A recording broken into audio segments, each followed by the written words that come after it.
Hello. So I just got out of the shower. I'm really tired today. I am 6 days out of surgery. You can see that I look like I'm 6 days out of surgery. I'm hoping that tomorrow, after I get the catheter removed, that my healing will increase drastically and that there's no permanent damage to my bladder or bowel or anything, and that they were able to get all the endometriosis out along with all of my other organs. So I wanted to record today and talk about endometriosis and how it's affected my life. Laying here all day, not able to do anything, and I'm not one for sleeping. I'll take naps, but I'm not good at taking naps. Never have been. So I've been doing a lot of research. I pulled up, it's the Endometriosis Association.org. So it's endometriosis ASSN.org. And then I wanted to read to you what endometriosis is and just explain a little bit more about it and how it's affected my life. So endometriosis is a painful chronic disease that affects at least 6.3 million women and girls in the U.S. and 1 million in Canada. Millions more worldwide. It occurs when tissue like that which lines the uterus, tissue called the endometrium, is found outside of the uterus, usually in the abdomen, on the ovaries, fallopian tubes, and ligaments that support the uterus, the area between the vagina and rectum, the outer surface of the uterus, and the lining of the pelvic cavity. Other sites for these endometrial growths may include bladder, bowel, vagina, cervix, vulva, and in abdominal surgical scars. Less commonly, they are found in lung, arm, thigh, and other locations. It affects your whole immune system. And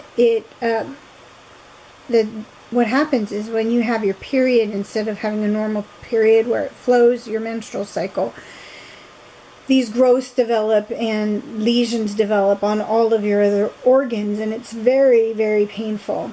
And the tissue builds up over time, and it spreads throughout the body.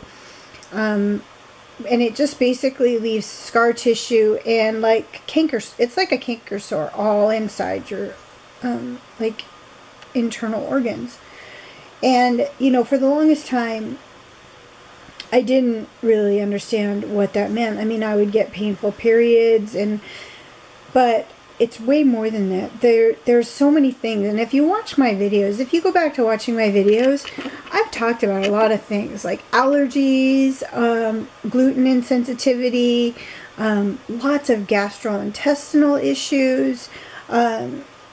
Like a year and a half ago, I kept getting bladder infections, like back to back to back bladder infections, and I've gotten lots of urinary tract infections throughout the years, and just all sorts of other issues. And if you look at what the other symptoms are of endometriosis, it's pain before and during periods, and I would have 1 week a month where I wouldn't hurt, especially this last 6 months. Just when I had my period, I wouldn't hurt, but before and after was excruciating. Pain was set. And I went to the doctor for years and years and years and explained to them what was going on, that it was so painful and there was so much bleeding and it was very scary. And this was all due to the endometriosis, but of course, they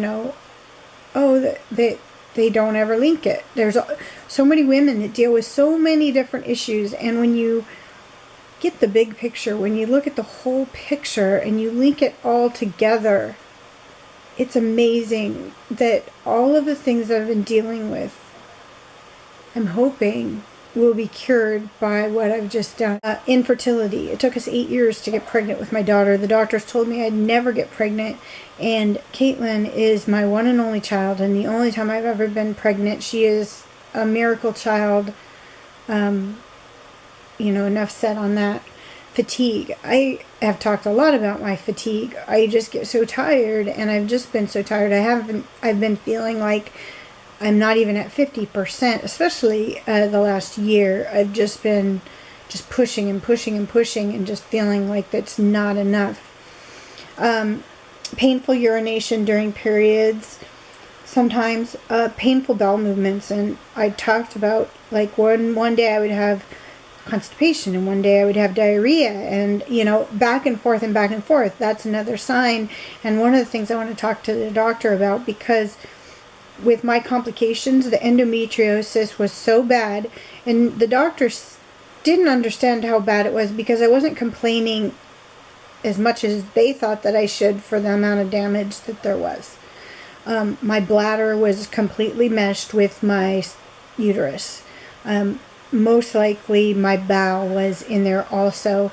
I have to talk to them about that tomorrow, and I'm hoping that I can get a copy of all my medical records with pictures and things like that. I really want to know the extent of how much endometriosis I had so that I can fully understand how much of my ongoing symptoms that I've dealt with are due to the endometriosis. And it says other gastrointestinal upsets such as diarrhea, constipation, nausea. In addition, many women with endometriosis deal with allergies, chemical sensitivities, and frequent yeast infections. When I was a teenager, I had frequent yeast infections, but I've never had an ongoing issue with that. But the chemical sensitivity, I talk about it all the time in my videos, and allergies is a constant thing. So for me, when they finally got in to do the hysterectomy, he said he stood there for like an hour because he knew I didn't want to go full abdominal, my doctor. And as soon as he got in there and he saw the amount of damage, the amount of issues that I had, he said he was, he didn't even know how to proceed. And he does this all the time. He called in a urologist. He tried to get as much as he could laparoscopically. And in all of that, it nicked my bladder, which is why I still have the catheter in, and why there were so many complications, and why I was in the hospital for so long. And, I just pray that there's not any long-term damage from that I don't have to, continue to have a catheter, that they'll be able to remove it and my bladder will work on its own. That at this point, I've been able to have a bowel movement every day, so I think that's a really good sign. One thing I do find interesting is I have had no issues with my stomach. My stomach is usually the thing that is the most sensitive, for certain foods that I eat. I get nauseous really easy. My stomach hurts all the time, and I get this burning, kind of like, acid reflux constantly.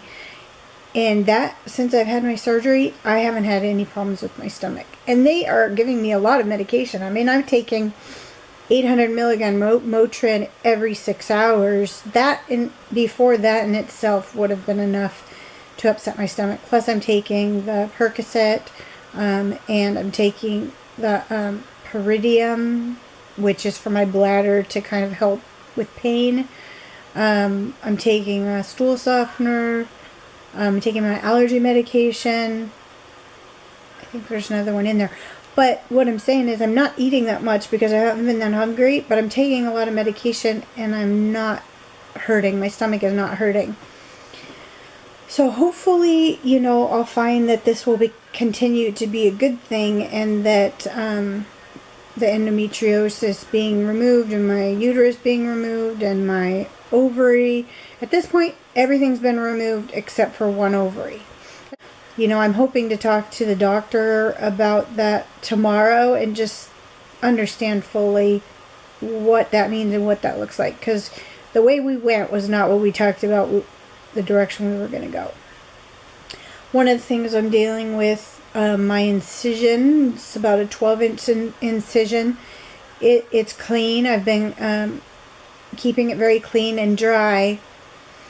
The problem is I'm a larger gal, and it is, right under my muffin top. Hoping that I do not get infection, and that I can keep everything healthy, and I don't have to deal with that. So I just wanted to come on, do an update, explain to you how I'm feeling, what's going on, and let you know what today's like, and tell you a little bit more about endometriosis. So I appreciate all of your amazing comments, and please continue to watch as I go through every day and feel a little bit better.